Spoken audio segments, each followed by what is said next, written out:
darles una palabra que Dios me dio a mí esta semana. Y el tema de esta palabra es: lo más parecido a lo verdadero es lo falso. Lo más parecido a lo verdadero es lo falso. Y aquí díganme ustedes si no hemos sido chafiados todos, ¿no? Amén. Lo más parecido a lo verdadero es lo falso. Abra su Biblia entonces, Marcos capítulo 11. Marcos capítulo 11, cuando usted lo tenga, dice amén fuerte. Un aleluyón, decía un pastor del Salvador, ¿verdad? Marcos capítulo 11, versículo 12, dice la palabra del Señor así. San Marcos 11, dice así, versículo 12. Si no lo ha encontrado, yo leo para usted. ¿Estamos? Amén. Al día siguiente, cuando salieron de Betania, tuvo hambre.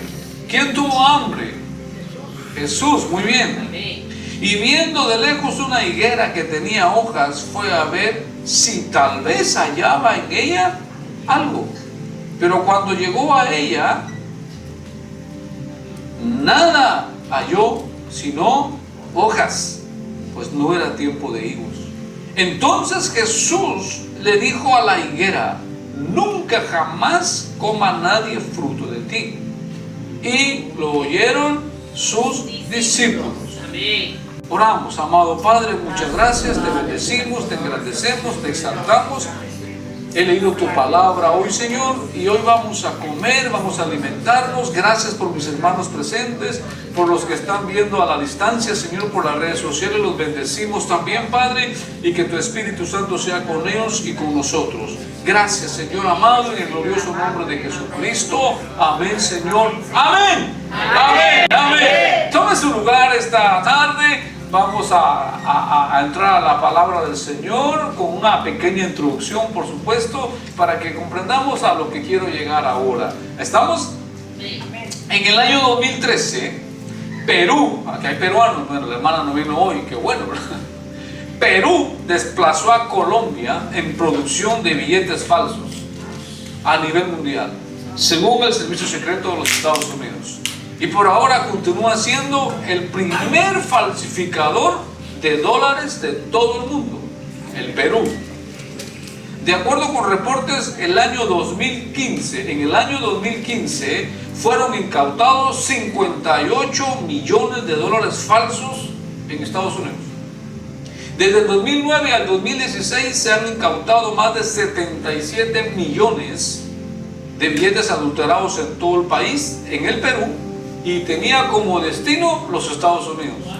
Es decir, que aquí en este país, usted o yo, más de una vez hemos tenido un billete falso. ¿Ya?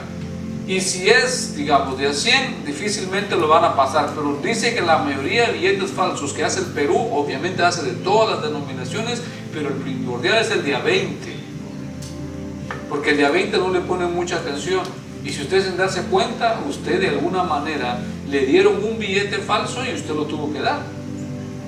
Pero si hubiera sido de a 100, ahora ya las empresas ya tienen unas maquinitas, ¿verdad? Sí. Unos marcadores, no sé cómo le hacen. ¿Por qué? Porque en Estados Unidos alrededor de 58 millones de dólares son falsos.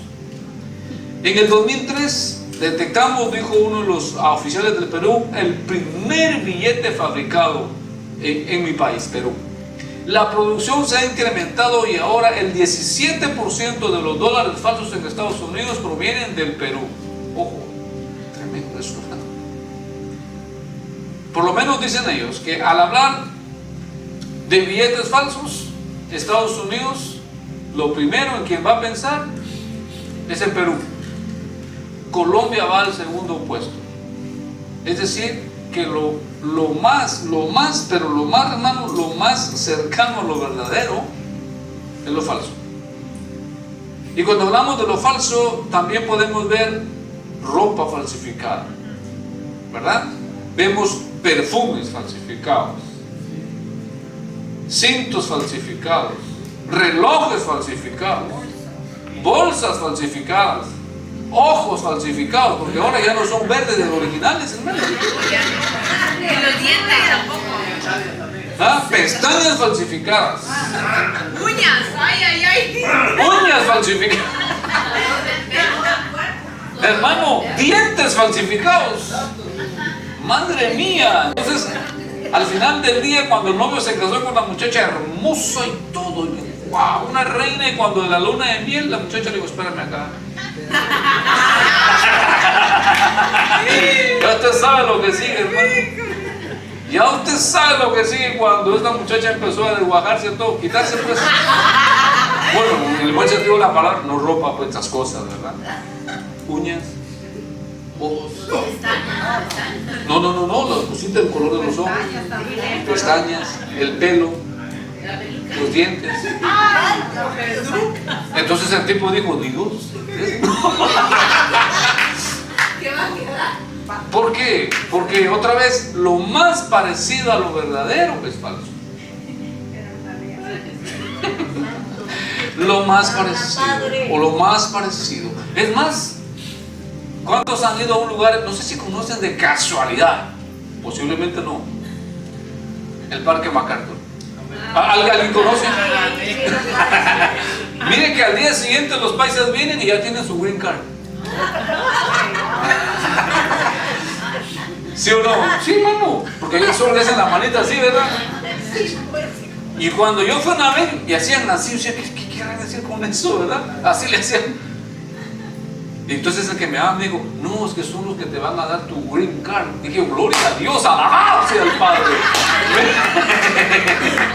Vénganos la green card, permiso de trabajo, licencia, hermano, creo que por $200 todo el paquete incluido. Aleluya, hermano. O sea, son buenos negociantes, ¿eh? Por 75 una cosa, pero les sale más barato por paquete, dicen, ¿verdad? Ahora creo que ya subieron. ¿Alguien sabe? No.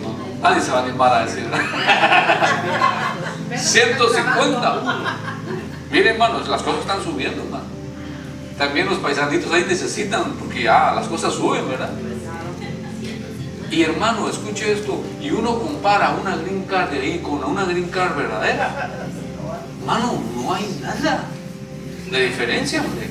¿Por qué? Porque lo más parecido a lo verdadero es lo falso. ¿A cuántos han chafiado con zapatos originales? Son originales ustedes. Y el color en la primera lavalla no. Lo chafean a uno, no es verdad. Y más, hermanos, si hay uno, no sé, alguien otra vez, si alguien casualmente conoce un lugar que se llama Los Callejones. Sí. Es verdad que todo el mundo anda buscando lo original, pero que sea barato. ¿Sí o no? Y le voy a decir algo, a veces lo original, de hecho lo original no va a ser barato. Siempre va a ser caro. Pero hay un dicho que dice, lo barato sale caro, ¿verdad? Ustedes están conmigo ahora, qué bueno, quiero que participen conmigo. Lo barato sale caro. ¿Por qué? Porque uno dice, mira, esa camisa se ve original. Sí, se ve original.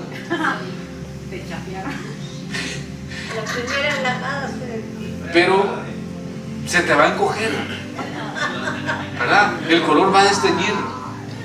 Esos lentes son no son originales, ya el precio tiene que decir algo, ¿no es verdad? Usted tiene que poner en alerta, espérate, si vale 200 me lo dan 50.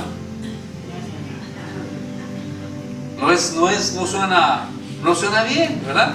Pero es igualito, dice la gente. Igualito, sí, porque lo más parecido a lo verdadero siempre es falso. Es falso. Muy bien. ¿Por qué estoy hablando de esto? Porque hoy vamos a ver que hasta el mismo Jesús tuvo que bregar con algo que aparentaba ser original, pero era falso. Tremendo. Veremos qué hizo Jesús cuando vio la falsedad en ese objeto que les voy a hablar, ¿verdad? Y después vamos a ver qué hizo cuando detrás de ese objeto había algo llamado tremendamente grande para Israel, que también simplemente era falsedad. Jesús tuvo que bregar con eso, ¿ya? Un ente que de alguna manera en Israel desde lejos uno podía ver belleza, podía ver originalidad, pero ya acercándose, más cerca uno encontraba falta de misericordia, una injusticia, uno encontraba en ese lugar, hermanos, una explotación al más pobre. ¿Y sabe qué? Y lo más triste, que lo hacían en nombre de Dios. Pero después de todo esto, ver esas falsedades que Jesús vio, quiero que vayamos a nuestra propia vida, a la suya y la mía, y veamos si realmente nuestra vida es verdadera o solamente nos estamos pareciendo a lo verdadero. Habla, Padre.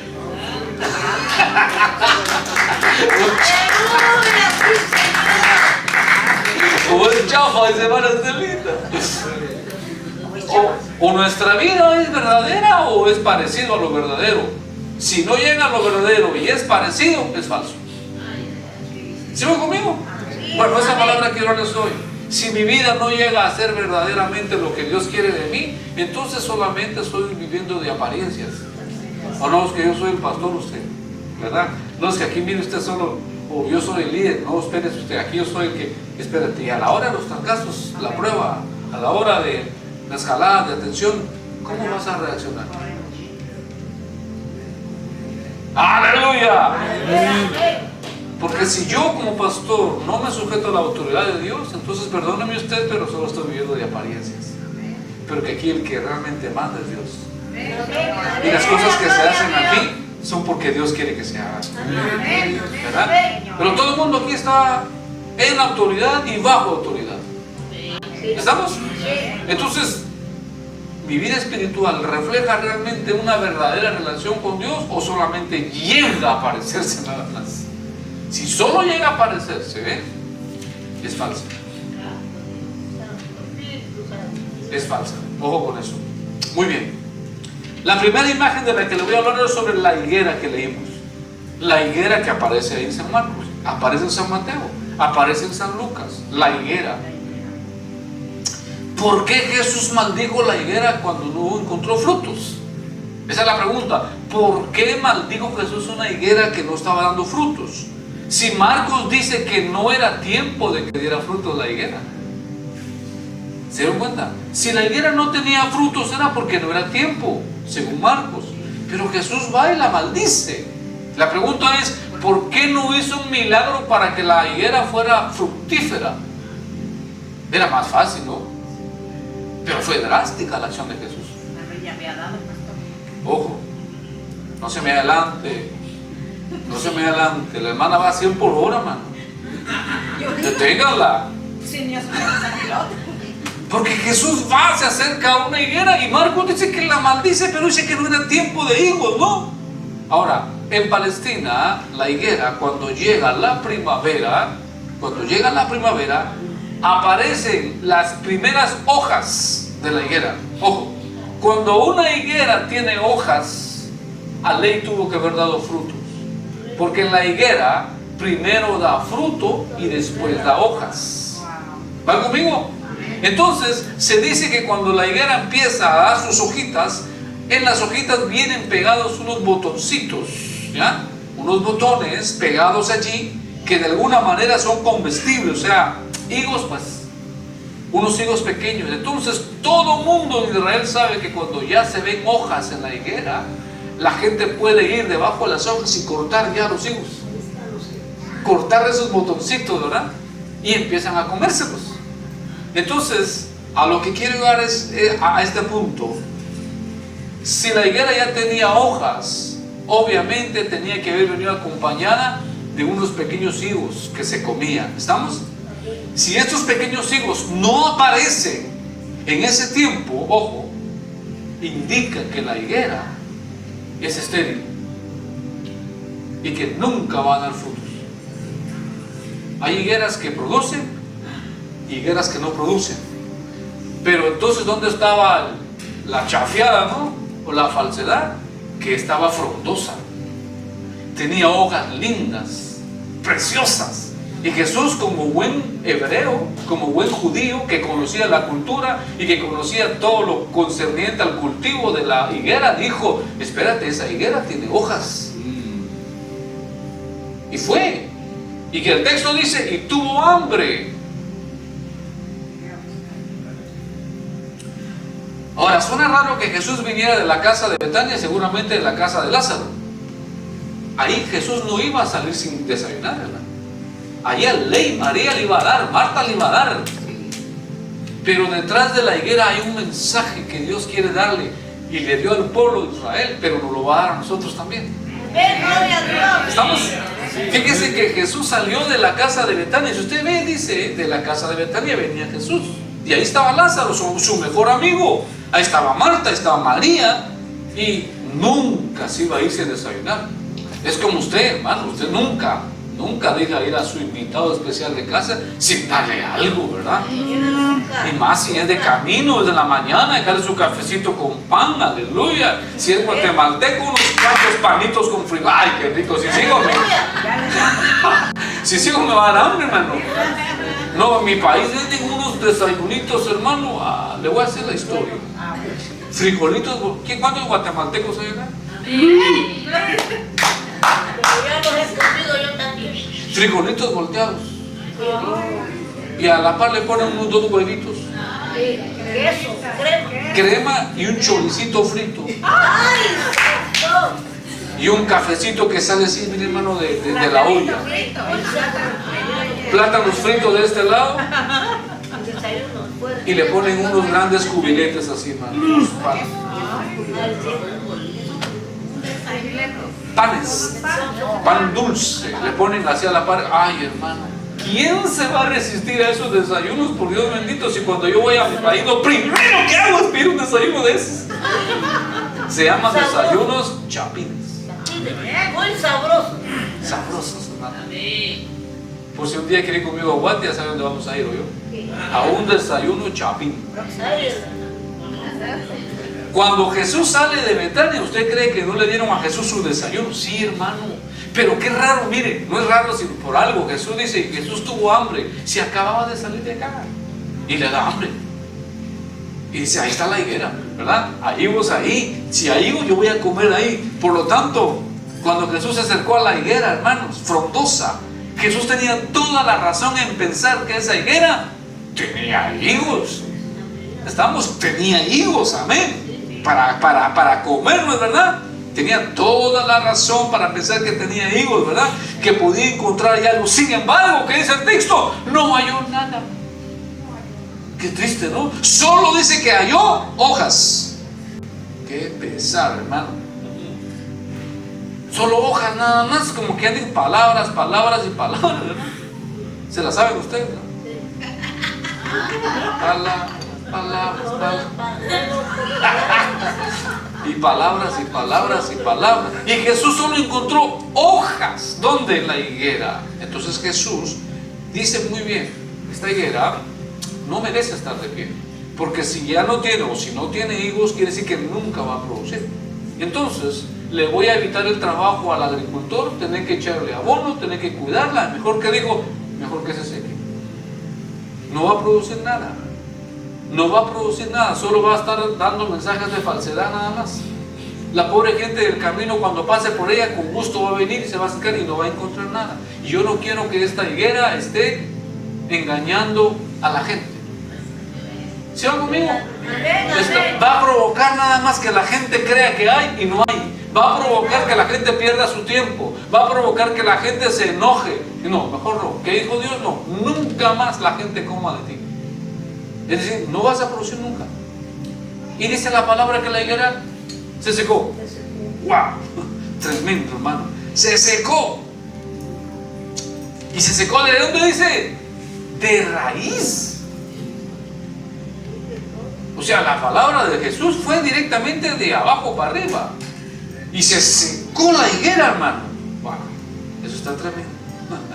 Ahora, ¿por qué Jesús da ese mensaje? Ahora vamos a ver el segundo objeto del cual quiero hablarles ahora. La viña frondosa, llamado el templo de Israel. Le voy a hablar un poco del templo de Israel, porque el templo de Israel representaba a esa viña. ¿Estamos? Le voy a explicar por qué. Todo el mundo sabe que la religión hebrea sí o sí está ligada al templo, hermano.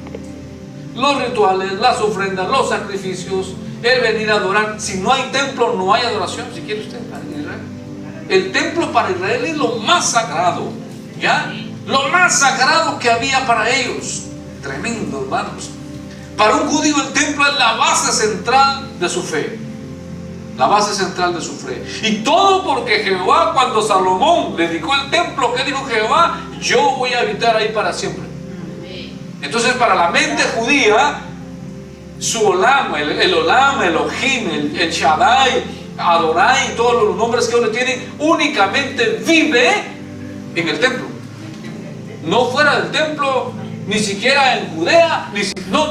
Para la mente judía, su Dios, Jehová, Elohim, solo vive dentro de ese templo. El problema es que ahora no tiene un templo usted. ¿Qué problema, no? Entonces los judíos dicen, no, Dios tiene que estar acá, siempre prometió estar acá. Para ellos el templo era indestructible. Wow. De ahí que la mayoría de los salmos, usted lee los salmos, hermanos, como engalanan la belleza del templo, por Dios bendito, ¿no? Engalanan su belleza y lo elevan a niveles de grandeza y de esplendor, hermano. ¿Por qué? Porque para aquellos entonces de los escritores de los salmos, el templo era, hermanos, la maravilla número uno del mundo. El templo era increíble, hermanos, era una hermosura. Ya les otra vez les dije cuánto era más o menos el costo de ese templo en números reales que se hicieron hace unos años. Creo que era 412 billones de dólares. Y no era un templo tan grande. El problema era que era puro oro, ¿verdad? Y para un judío ese templo era lo más sagrado, aleluya. Por eso cuando hacían las peregrinaciones, hermanos, que se hacían, recuérdense que Israel celebraba 3 a 4 fiestas anuales. Y en esas fiestas anuales, ¿dónde era todo? En el templo. Cientos de sacerdotes se preparaban para recibir millones de judíos. Y entonces habían caravanas. Hay muchos salmos, hermanos, de la gente viene. Yo me alegré con los que me decían. Eso lo escribe un autor que venía en una de las caravanas. Otro salmo que escribe uno de los que venían en las caravanas: alzaré mis ojos a los montes. ¿De dónde? Mi socorro viene de Jehová, que hizo los cielos y la tierra. ¡Aleluya! Esa gente venía en caravana al templo, aleluya. Venían miles y miles, hermanos, y diferentes rutas. ¿Por qué? Porque había muchos caminos, pero todos esos caminos llegaban a un punto en que se conectaban ya para entrar a la ciudad. Era como ir a un estadio, hermano. Ya era increíble. Ancianos, enfermos, niños, caballos, ovejas, venían, pero por millones, si quiere usted. Y cuando llegaban al punto donde se conectaba todo, eso era un desastre, si quiere. Empujándose unos por allá, tanto que Jesús se perdió. ¿Se recuerdan ustedes una vez? Bueno, en buen sentido de la palabra, para ellos se había perdido, para María y para José, cuando ya venían de una de esas peregrinaciones que hacían al templo. Entonces eso era un desastre, si quiere, cuando toda la gente se juntaba, en el buen sentido de la palabra, ¿verdad? Pero era un gozo, era una alegría. ¿Por qué? Porque iban a venir al templo. Porque desde que un judío nace le dicen, Jehová está en el templo. Entonces con esa advertencia, ¿quién no quiere venir al templo, hermano? Amén. Entonces todos venían, y muchos autores escriben los salmos, ¿verdad? Por ejemplo, decía, hay un salmo que dice: ábranse puertas en Jerusalén, que viene el Rey de Gloria. ¿Quién es ese Rey de Gloria? Contesta el que está adentro, ¿verdad? Y el que viene adentro cargando, ¿verdad? Dice: Jehová de los ejércitos es el Rey de la Gloria. Aleluya. Hay muchas caravanas así, hermano, que vienen, aleluya. Muchas peregrinaciones. ¿Por qué? Porque el templo lo más sagrado. Ahora, ¿recuerda usted el día del Pentecostés? El templo estaba a reventar cuando se derramó el Espíritu Santo. Pero lo triste es que el Espíritu Santo no se derramó en el templo. Ojo, se derramó en una casita, en un aposento del Espíritu Santo. Madres, se derramó en el aposento del Espíritu Santo. Y el templo estaban, hermanos, pero miles de sacerdotes ese día, porque era la fiesta del Pentecostés, ¿verdad? La fiesta de las semanas, ¿no? Donde la gente venía a celebrar el jubileo, lo que quiera usted, todo un rollo ahí. Y cuando se derrama el Espíritu Santo, no fue en el templo. Fue tal vez si quiere usted, a 3 cuadras del templo. Y la gente cuando oyó el revolujo, ¿no? Se imagina cuántos se salieron del templo, que allá cayó algo, decía, una bola de fuego pasó por acá, pero no fue aquí, fue allá. Allá estaba un grupito de hombres y mujeres que llevaban una vida que no aparentaba, sino que era una vida real. ¡Aleluya! Una vida que adoraba a Dios. Una vida que honraba al Padre, aleluya. Una vida que dijeron, ¿sabes qué? Mi vida para Cristo, aleluya. Yo vivo para el Señor. Pero el templo seguía funcionando, pero no había lo que se esperaba. No había lo que se esperaba en esa maravilla, en ese templo lindo, aleluya. Así que el templo llegó a cobrar gran importancia para judíos, sí señores. Llegó a ser el punto de discordia de muchos emperadores romanos, tanto que provocó guerras. Ese templo provocó guerras, hermanos. Ese templo provocó tantas cosas. Muchos judíos ofrendaron sus vidas por ese templo. ¿Ya? Hay un emperador romano, Antíoco Epífanes, en el año 168 a.C., vino y cometió el acto más atroz en ese templo, que Daniel lo había profetizado, capítulo 9 me parece, Daniel 10. Por ahí va a encontrar usted que dice: cuando venga el desolador, ¿no?, y corte los tiempos y profane el lugar santo. Pues entonces en el 168 Antíoco viene y llega al templo y mata a un cerdo, que eso es lo peor para un judío, y hace un sacrificio dentro del templo. Y entonces la grasa empezó a correr en el templo, y entonces hubo alguien llamado, si no me recuerdo, Judas Macabeos, que se levanta, era hijo del sacerdote, y empieza una revolución ahí, hermanos. Matacinga por todos lados. Este hombre, Antíoco, es el responsable de más o menos 100,000 judíos muertos.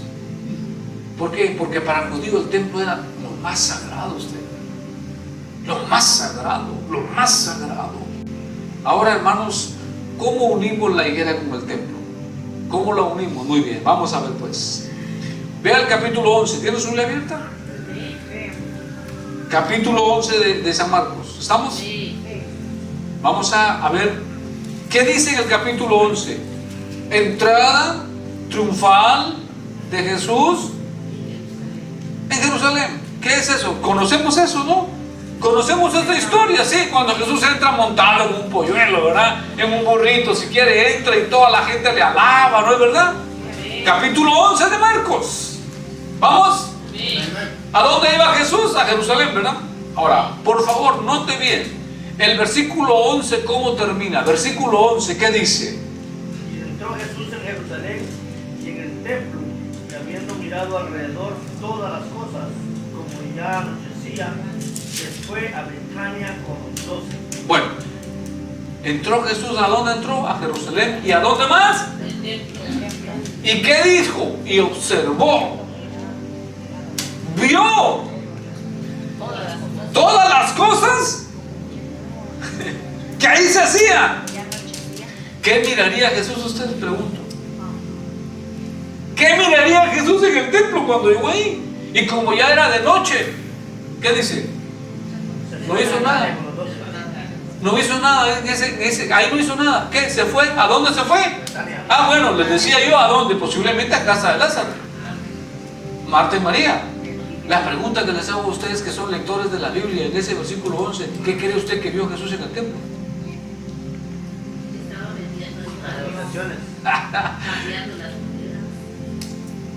Tremendo, hermano. Y Jesús no hizo nada, dice, porque ya era de noche. Pero ya se llevó la idea. Jesús se llevó el cuadro, ¿no es verdad?, de lo que estaba pasando allí. Así que Jesús dice entonces, entró a Jerusalén y luego entró al templo y solo observó. Esa palabra observar es cañijo, hermano. Empezó a ver y dijo, se imagina usted esos, como esos rayos láser, ¿no? Escaneó. Aquí hay un sinvergüenza. Aquí hay otro. Aquí está un ladrón. Y aquí está una. Ay, mira. Están vendiendo. Todo lo que Jesús vio, hermano. Y dijo, pero espérate, ya es noche, los líderes de esto no están. Así que a mí me conviene ir a la cabeza también. Y Jesús dijo, mañana será otro día, dice la canción, ¿no? Sí se la sabe, ¿no? Mañana que se Mañana, a ver, esa la canto, ¿verdad? Mañana será otro día, dijo Jesús, ya es de noche. Los que gobiernan acá no están, aquí están solo los de perfil bajo. ¿Ya? Pero esos de perfil bajo al final del día no tienen tanta culpa. Yo quiero los de perfil alto. Los que se llevan de... Sí, así. cabeceado. Así, ¿verdad? Sí, responsabilidad. Con esos me quiero agarrar, dijo Jesús. ¿Qué observaría Jesús? A los pobres llevando sus ofrendas y a la gente injusta diciendo, no, es más, para tu sacrificio es más. Mi maestro me explicaba, decía, ¿sabes qué? Que llegaron a probar los sinvergüenzas sacerdotes religiosos, los paganos, como quiera llamarle usted, llegaron a decir, ¿sabes qué? Como nosotros estamos gobernados por Roma, no podemos ofrecerle monedas con la cara del César a Dios. Y parecía bien, ¿eh?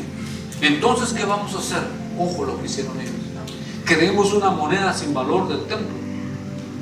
Y para que cuando los pobres vengan con las monedas de la cara del César, nos la den a nosotros. Y nosotros le damos a ellos el equivalente, pero monedas sin valor. Para que le ofrezcan a Dios esas monedas. Pero ellos se quedaron con las monedas del César, las que valían. Y como eran los que gobernaban, ¿qué hacía la gente pobre? Eso.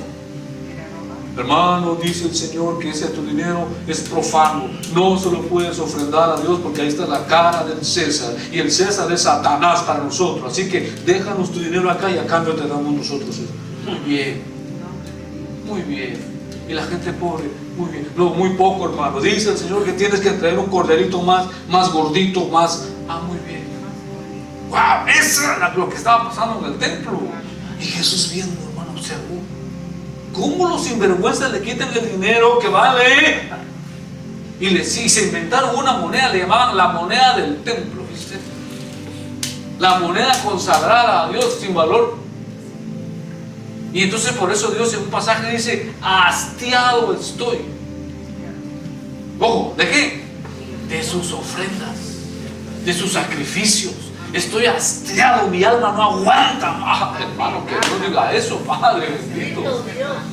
Que Dios diga eso, hermano. Imagínense, pero no con la gente que traía, sino con la gente que intercambiaba. O sea, ahí había un cambalache, ¿no? Entonces a Dios ya no llegaba lo que la gente traía, a Dios llegaba lo que estos sinvergüenzas daban. ¿Va conmigo? Entonces cuando veían un cordero lindo, hermoso, no lo mataban. Y decían, no, hermano, dice el Señor que te lleves este pequeñito mejor, este vamos a matar. Y se quedaban con el más gordo, hermano. Y por eso decía Dios, déselo ustedes a su rey, a ver si acepta a su rey ese cordero que me están dando a mí. Un cordero que no tiene un ojo, chueco, un cordero que ya no ve, un cordero que no hace nada. ¿Por qué? Porque ofrécelo a tu rey a ver si te lo acepta. ¿Por qué si me lo ofreces a mí? Le dice Dios a Pablo. O sea, hay una corrupción, hermano, horrible en ese templo. Y Jesús va de noche y observa. ¿Y quién se le puede ocultar a Jesús, no? Todo el mundo. Hermano, era un banco adentro, sonaban las monedas. ¿Quién da más? ¿Quién da más? Parecía una subasta dentro del templo. Ese lugar tan lindo que voy a escoger Dios para su morada se convirtió en un lugar de corrupción y de explotación. Aleluya. Muy bien. Unamos esas partes pues, como el verso. Abra su Biblia, por favor. Abra su Biblia. Yo le dije que hoy le iba a aplicar algo que nos va a sacudir.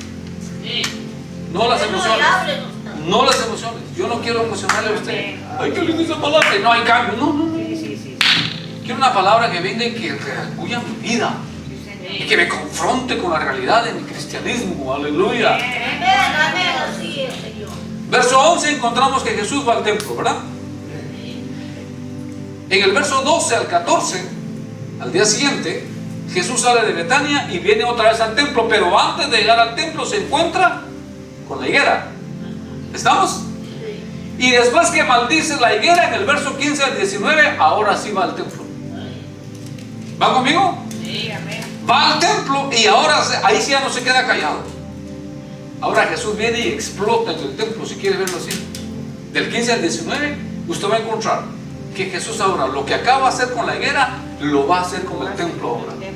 ¿Por qué? Porque la higuera era apariencia, el templo también. El templo solo era apariencia de justicia, de piedad, de misericordia, pero era exactamente lo contrario que el templo estaba dando.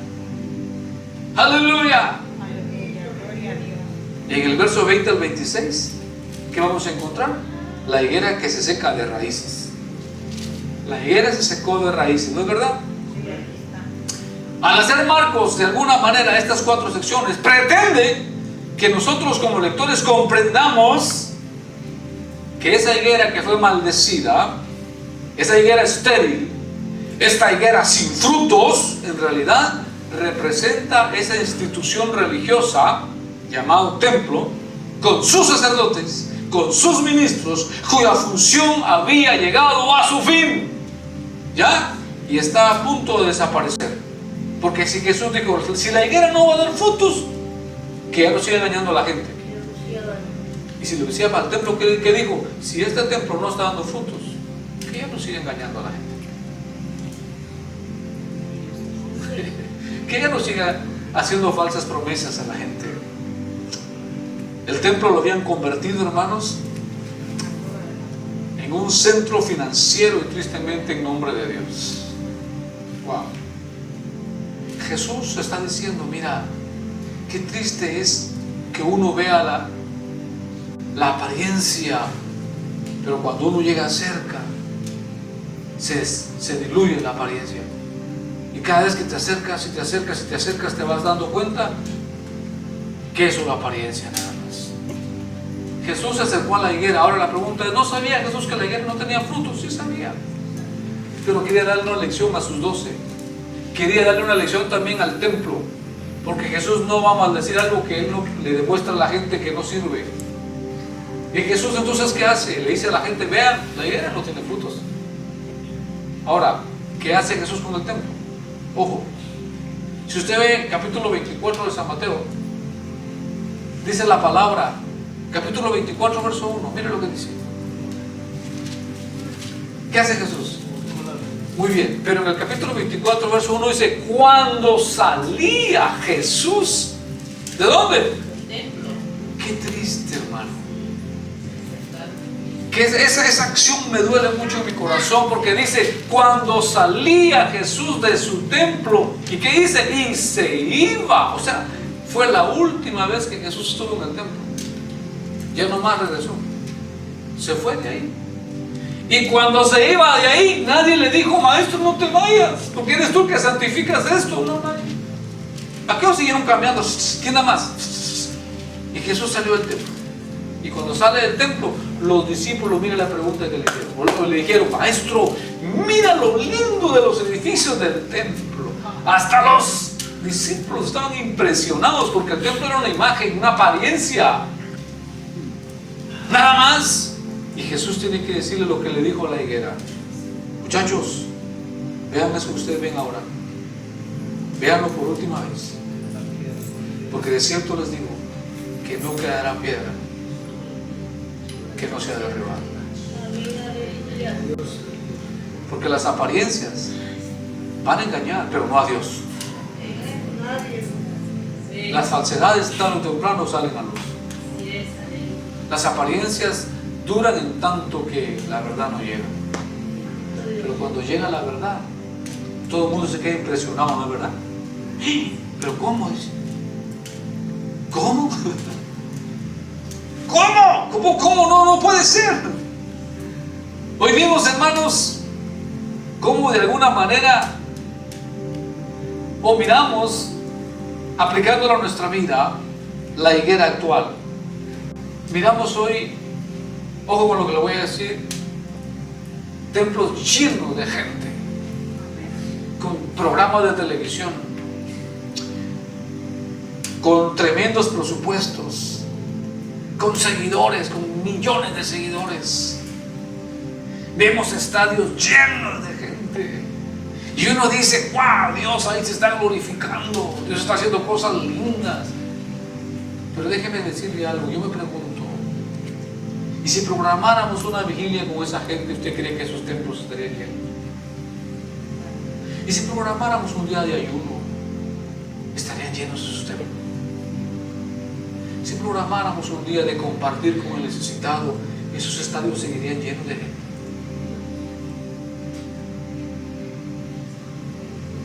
¿Será que solo es apariencia entonces?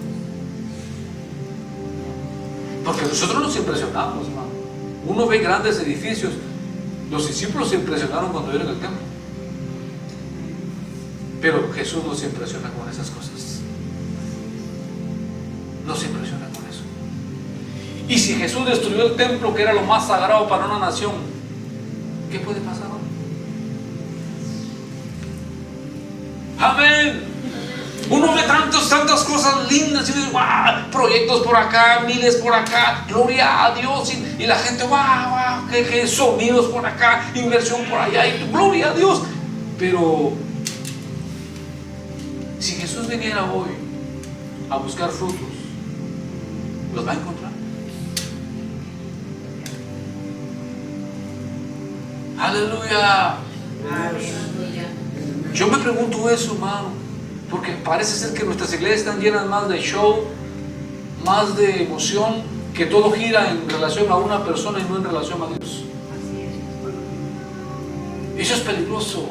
Si el hombre que gira todo no está ese día, la iglesia está vacía. Eso es peligroso. Porque la higuera puede ser frondosa, pero ¿dónde están sus frutos?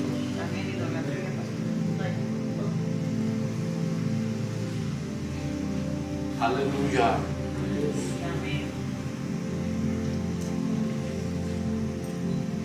Todo el mundo se impresiona hoy. Todo el mundo se impresiona con las masas. Que a veces las masas son jaladas no por el Señor, sino por la imagen de alguien. A donde va toda la gente, dice alguien, ¿no? La pregunta es, mire hermano, yo quiero que otra vez vayamos a nosotros. Hoy la iglesia se ha convertido en un show donde la gente va por 2 horas a pasarla chévere, pasarla bien, donde no me digan nada y donde apago mi conciencia un poco porque fue a la iglesia, ¿ya? 2 horas y gloria a Dios, mira qué lindo estuvo hoy el show. La pregunta es, ¿qué cambios estás dando en tu vida? ¿Qué frutos estás dando? ¿A dónde están los frutos, Dios mío? Porque el Padre va a venir a su higuera y va a ver, estoy viendo que tienes tantas hojas. Estoy viendo que tienes tantas hojas. ¿Dónde están tus frutos? Sí, Señor, amén. Aleluya. Y si tienes hojas, ¿dónde están tus frutos? Aleluya. Yo me preguntaba si Jesús entrara hoy a esta iglesia y entrara a todas las iglesias, aleluya, a buscar frutos. Porque Él tiene hambre de encontrar frutos. Y esa hambre es el ansia que Él tiene de que el pueblo crezca, que el pueblo deje de ser seguidor y se convierta en un pueblo que se llame discípulo. Amén, discípulo del Señor. Amén. Que no esté detrás de las luces, que no esté, hermano. Al final yo como pastor le enseño a mi iglesia aquí la gloria del Señor. Aquí Él es el rey, aquí Él es el soberano, aquí Él es el que reina, aleluya. Y nadie más es importante como mi Señor. Nadie más. Si usted viene por mí, se equivocó. Vengamos porque el Padre está con nosotros. Vengamos porque queremos crecer. Vengamos porque adoramos al Eterno. No por otra cosa. No por otra cosa. No por otra cosa. La gente llamaba a la iglesia, decía a la secretaria, hermana, dígame, ¿va a estar el cantante hoy? No va a estar. Nadie llegaba a la iglesia. Gloria a Dios. El siguiente domingo anunciaba, va a estar el cantante famoso. Yo lo conocí, yo estuve con él, yo prediqué en esa iglesia. Va a estar el cantante famoso. Hermano, hasta rentaban los parqueos que estaban enfrente porque la gente no cabía con sus vehículos. Qué triste. Vas por un cantante. Qué triste. Vas por algo tan sencillo. No. El Padre va a venir a su iglesia y va a decir, ¿Dónde están tus frutos? No vivamos de apariencias, porque lo más parecido a lo verdadero es falsedad. Y qué triste que el Padre tenga que decir: eres falso.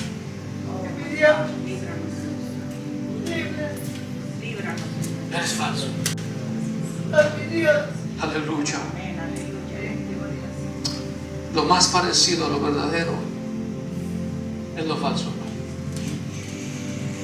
¿Qué evidenciamos como cristianos? O más bien dicho, ¿de qué estamos hechos? ¿De qué? ¿De qué? ¿De qué estamos hechos?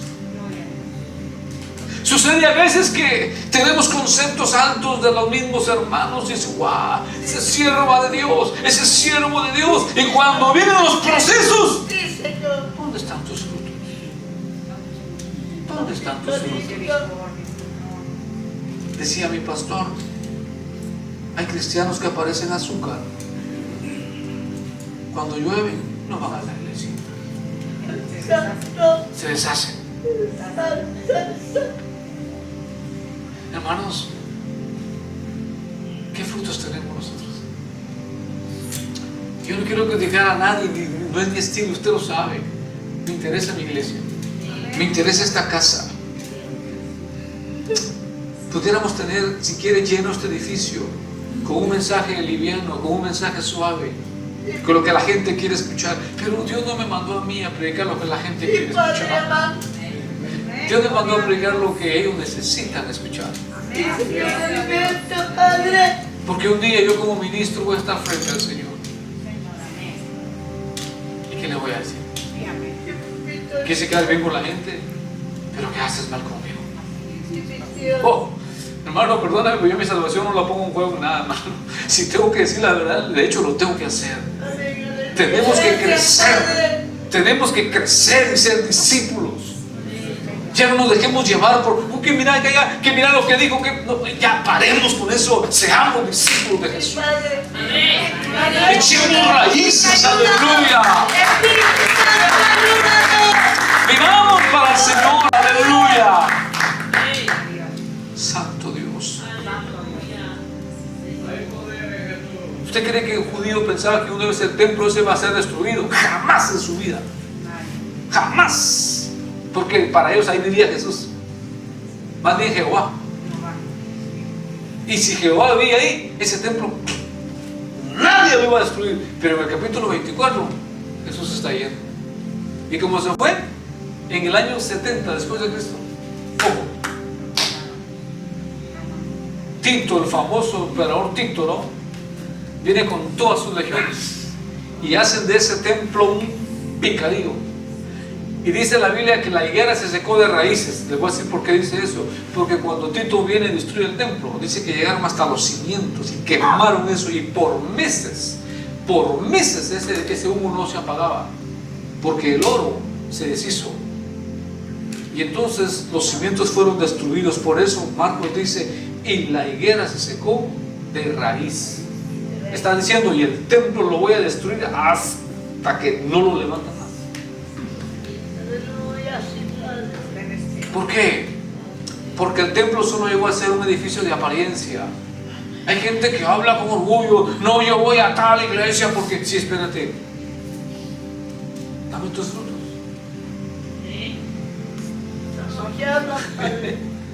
Porque las ramas son lindas, las hojas son lindas, pero ¿de qué sirve si no tiene fruto? ¿De qué sirve? ¿De qué sirve? Marcos dice que un día Jesús, como cualquier peregrino más, ojo, visitó el templo en una fiesta llamada la Pascua. Allí estaba el edificio sagrado, frondoso como una higuera con miles de hojas, excitando de lejos el hambre de los caminantes. Entonces Jesús sintió hambre del templo y quiso comer de sus frutos. Pero la institución religiosa no los tenía. Prometía y no daba. Estimulaba el hambre, pero no era capaz de saciarla. Se había ocupado nada más de sus hojas, de su belleza exterior, de su prestigio, pero no ofrecía ningún alimento. a los que pasaban a su lado por el camino. Entonces Jesús pronunció la sentencia y dijo: ha pasado tu tiempo. Ha pasado tu tiempo. Por lo tanto, nadie más comerá de lo que un día producís, porque ha pasado tu tiempo. Estas palabras pusieron el fin a un culto estéril. Sí, Señor. Jesús no pudo ayudar al templo, por eso les decía: ¿por qué no dijo a la higuera: no, te voy a hacer el milagro para que en vez de que seas estéril multipliques? No, porque era un mensaje al templo. Jesús ya no quiso salvar al templo. Dijo: llevas miles de años y no has producido fruto para mí. No has producido fruto. ¿Por qué? Porque solamente eres una apariencia. Eres una falsedad. ¿Por qué engañaba al pueblo? Porque lo más parecido a lo verdadero es lo falso. Lo más parecido a lo verdadero es lo falso. Y Jesús tuvo que decirle al templo: bye, bye. No funciona. Jesús dice: mayor que el templo soy yo, dijo Jesús. El que santifica el templo soy yo. Y cuando dijo esas palabras, Jesús está sentado en el monte de los olivos mirando el templo, llorando, porque dijo: lo que debió ser una casa de salvación, lo que debió ser una casa de oración como mi padre la llamó, estos religiosos la convirtieron en cueva de ladrones. Y por eso no puede estar mal de mí. Por eso tengo que destruirlo, porque yo ya no soy el centro de esa casa. Amados, si Cristo deja de ser el centro de tu vida y de esta iglesia, ya no tiene sentido más. No funciona más. El día que esta iglesia deje de decir que Cristo es el centro, cerremos esto y vayamos cada quien a hacer lo que queramos, pero esto no sirve más. Por eso es que tenemos que predicar un mensaje bíblico, un mensaje bíblico, un mensaje que desafíe, un mensaje que haga incomodar a la gente. Porque este mensaje es difícil que yo lo predique en un edificio de 2000 personas, porque voy a incomodar a la gente. Voy a incomodar a la gente. Hace unos años un pastor me dijo: viejo, predica un mensaje, pero no solo digas que Jesucristo es la única solución. Yo lloré, dije: ¿cómo me está diciendo un pastor eso? Predica que hay otras opciones más para salir adelante. Y se lo digo de un pastor que yo creía un pastor centrado en la palabra. Qué triste, hermano. Y eso está pasando hoy. Hoy estamos abriendo las puertas al pecado como usted no tiene idea, iglesia. Hoy hay templos, yo conozco evangelistas que se están abriendo, hermano, de una manera increíble al pecado, y dicen: vengan, vengan, aquí son bienvenidos. Espérate, ¿acaso no eres una higuera estéril? Que solo demuestras hojas nada más, hojas, hojas, hojas, así. Y a Jesús no le interesan las hojas, le interesan los ojos. Y dice la Biblia: y estos son los frutos del Espíritu Santo: gozo, paz, benignidad, paciencia, longanimidad, amor, misericordia. ¿Acaso vemos eso en la iglesia hoy? Ayúdanos, Padre. Amén. Desafiante, ¿no? Santo. Para mí es desafiante. Para mí es desafiante, hermano. Primero porque yo soy ministro de esta casa. Y yo pudiera hacerme del ojo ciego, pero no, yo no lo voy a hacer. Créanme que yo voy a honrar la palabra de Dios siempre. Yo quiero honrar a Dios siempre. Y quiero que esta palabra quede grabada en nuestros corazones. Y que al final del día, cuando usted y yo lleguemos a su presencia, ninguno de ustedes me tenga que señalar y decir: él no me dijo eso. Él no dijo eso, Dios. El pastor nunca dijo eso, como siempre lo acusan a uno. Sí. Sí. Al final del día el pastor termina pagando el pato, hermano. No, él no dijo eso. Él dijo que sí podía. ¿Ya? No me culpe más, porque yo quiero ser claro con la palabra de Dios. Amén. Yo amo mis ovejas y como las amo, yo les predico la palabra de Dios. Amén, aleluya, gloria a Dios.